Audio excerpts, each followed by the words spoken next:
My name is Sarah Merrick. I'm 34 years old. And I bought a house that was trying to hide something from me. The day I got the keys, I cried in the driveway. Happy tears. The kind you wait your whole life for. I had saved for 11 years. 11 years of skipped vacations, cheap apartments, and instant noodles. And finally, it was mine. But 3 weeks later, I was standing inside a room that didn't exist on any blueprint. A room nobody told me about. A room that had been sealed shut deliberately before I ever signed that contract.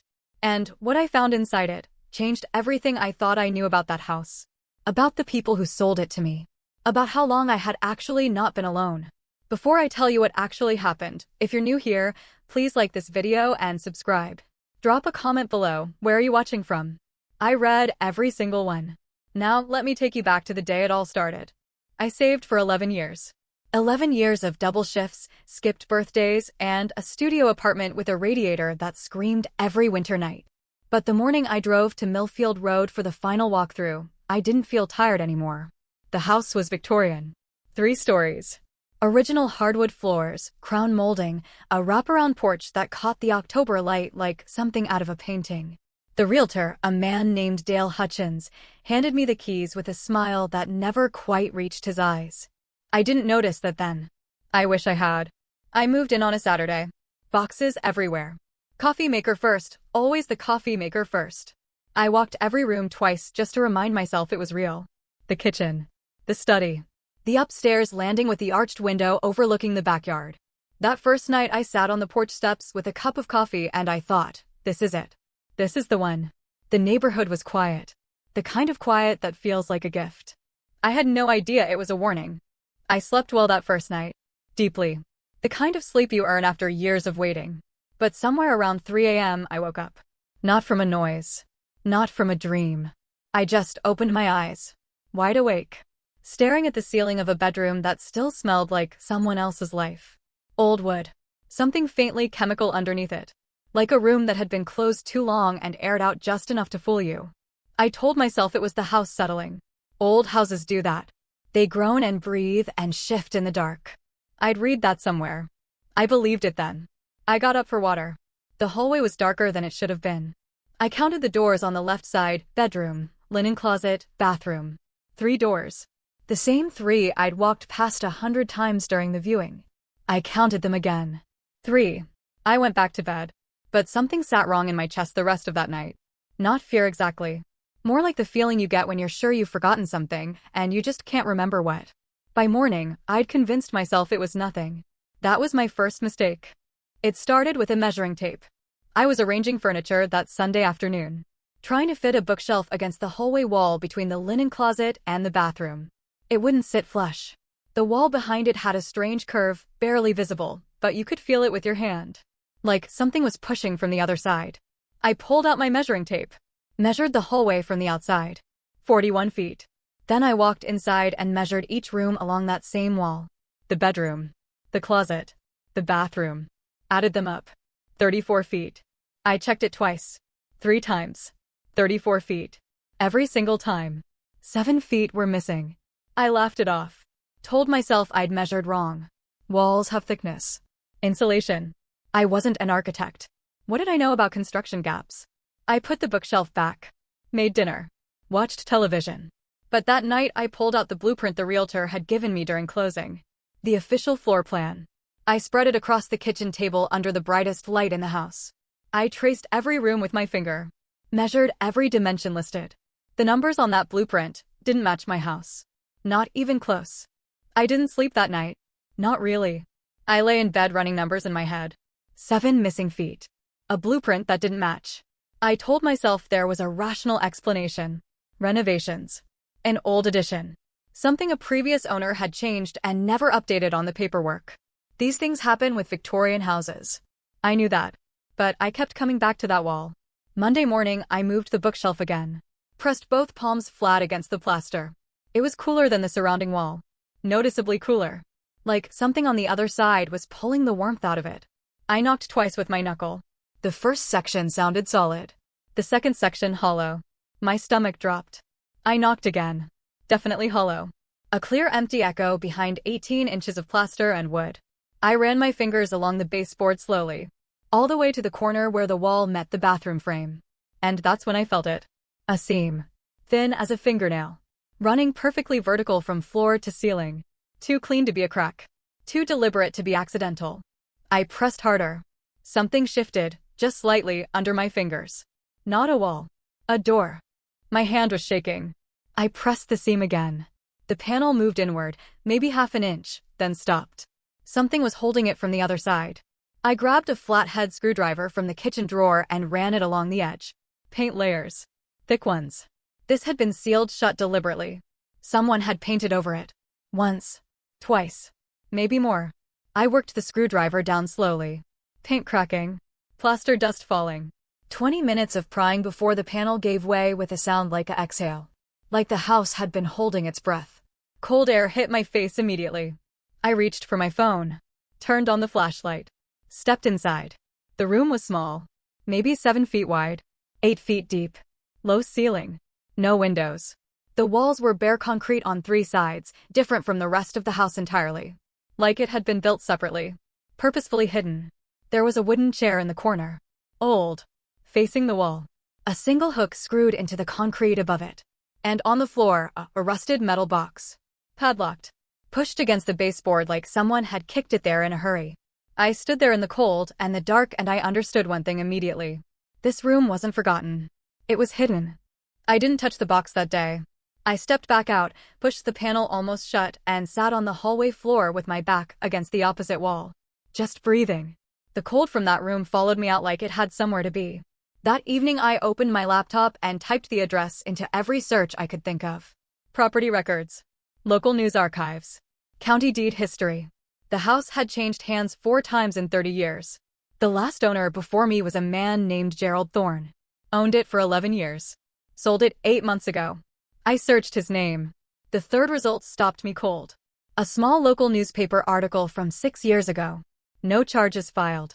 A neighbor complaint. Something about sounds coming from the house late at night. Investigators found nothing. Case closed. Gerald Thorne was described as a private man who kept to himself and maintained his property well. I searched deeper. A forum post from a woman who had rented a room in the house briefly in 2019. She'd left after 2 weeks. Her post was short. She said the house felt wrong in a way she couldn't explain. She mentioned the hallway specifically. She mentioned the wall. I closed the laptop. Opened it again immediately. I needed to know everything about Gerald Thorne. Gerald Thorne was 63 years old. Retired. No social media presence. No digital footprint beyond a few property records and 1 outdated phone listing. For a man who had lived in the same house for 11 years, he had almost no traceable history. That made it worse. I filed a records request with the county office Tuesday morning. Deeds. Permits. Any renovation filings attached to the address. The clerk told me 3 to 5 business days. I smiled and said thank you and then drove directly to the local library. Microfiche. Archived newspapers. I sat at that machine for 4 hours. 1997. A previous owner had applied for a basement extension permit. Denied. The denial notice listed a structural concern. But the house had no basement. I had walked every inch of it. No basement door. No crawl space entry. Nothing. So where was the extension built? I drove home faster than I should have. Went straight to the hidden room. Got on my knees with the flashlight and examined the floor. Concrete. Solid. I knocked on it anyway. The left corner knocked back hollow. I pressed my ear to the floor. Cold against my cheek. Silence for 10 full seconds. Then, from somewhere below, a single sound. A slow, deliberate drip. Something was underneath that room. I found Gerald Thorne on a Wednesday. Not online. In person. The property records listed a forwarding address, a retirement community 40 minutes outside the city. Pine Grove Assisted Living. I drove there without calling ahead. Something told me if I called, he wouldn't see me. The woman at the front desk said he was in the garden. He was smaller than I expected. Thin. White hair. Sitting alone on a bench with a paper cup of coffee, staring at nothing in particular. I sat down beside him and told him my name. Told him I'd bought his house on Millfield Road. His coffee cup stopped halfway to his mouth. I asked him about the room behind the bookshelf. He didn't deny it. Didn't flinch.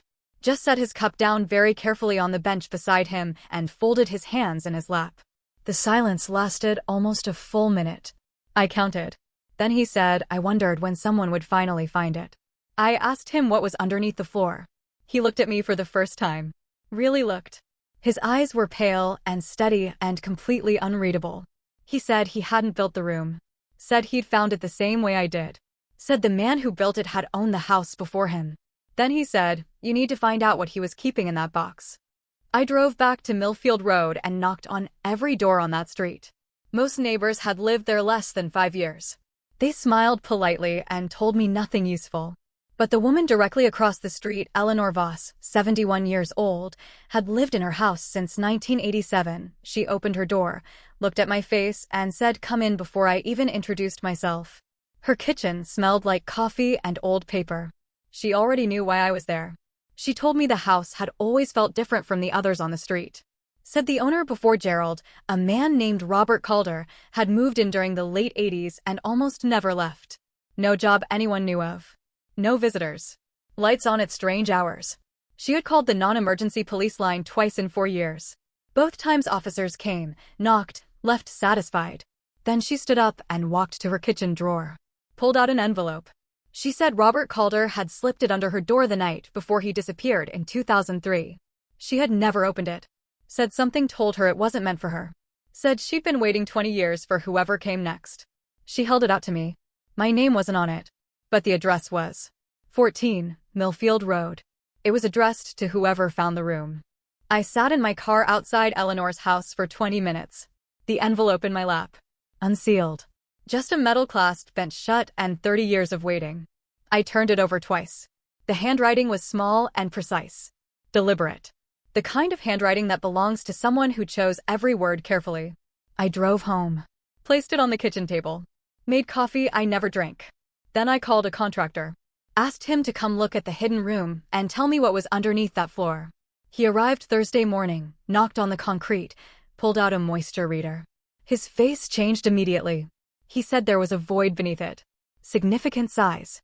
He said breaking through would take an hour. Asked me if I was sure. I said yes before he finished the sentence. Then I opened the envelope. 3 pages. Handwritten. Small tight letters filling every line. I read the first paragraph standing at the kitchen counter. Then I sat down. Then I read it again from the beginning. Robert Calder hadn't disappeared in 2003. He had run. He described the room in exact detail. The chair. The hook. The metal box. Said he'd bought the house not knowing. Said it took him 14 years to understand what the house had been used for. Said what was underneath the floor wasn't structural. He called it a grave. The contractor broke through the floor at 11 a.m. I stood in the doorway of the hidden room and watched him work. Concrete dust. The grind of the drill. Then silence. He stopped. Stepped back. Looked at me over his shoulder with an expression I had never seen on a working man's face before. I stepped forward and looked down. A narrow passage. Maybe 4 feet deep. Stone walls on every side, older than the house itself. Pre-existing. Built before anyone had laid a single floorboard on Millfield Road. And lining the walls of that passage, shelves. Crude wooden shelves bolted directly into the stone. They were filled with boxes. Different sizes. Different ages. Cardboard. Tin. One wrapped in oilcloth tied with twine. Dust on everything. Undisturbed for years. Decades possibly. The contractor said he needed air. Walked outside. Didn't come back. I climbed down alone. The oilcloth package was heaviest. I unwrapped it slowly. Inside, photographs. Dozens of them. Black and white. Women. Different women. Different years, judging by the clothing. Each photograph had a date written on the back in the same small, precise handwriting I recognized from Robert Calder's letter. The dates spanned 40 years. I opened the nearest tin box next. Inside, a leather notebook. First page, 1 line. This house has always known what it was built for. I dropped it. Grabbed every box. Climbed out. Called the police. The police arrived within 20 minutes. Then more came. Then people in plain clothes carrying equipment I didn't recognize. They cordoned off the hallway. Taped the hidden room. Somebody handed me a foil blanket on my own porch like I was the one who needed saving. I sat on those same porch steps where 3 weeks ago I'd held my coffee and believed I was finally home. The investigation took 4 days. They removed everything from the passage. 41 boxes total. The photographs accounted for 19 women spanning from 1961 to 2001. The leather notebook belonged to a man named Howard Briggs, the original owner of the house. Built it in 1959. Died in 1991. Gerald Thorne had bought it knowing nothing. Robert Calder had discovered it, just like me, and ran rather than face what he'd found. Howard Briggs had never faced anything at all. Detectives told me the case would take months, possibly years. Families needed notifying. Evidence needed processing. I nodded at everything they said and understood almost none of it. I never spent another night in that house. I broke the mortgage, took the financial hit, walked away from 11 years of savings and every dream I'd attached to that building on Millfield Road. People ask me if I regret buying it. I tell them the truth. That house was never mine. It belonged to the women in those photographs. It always had. I just finally gave them a way out.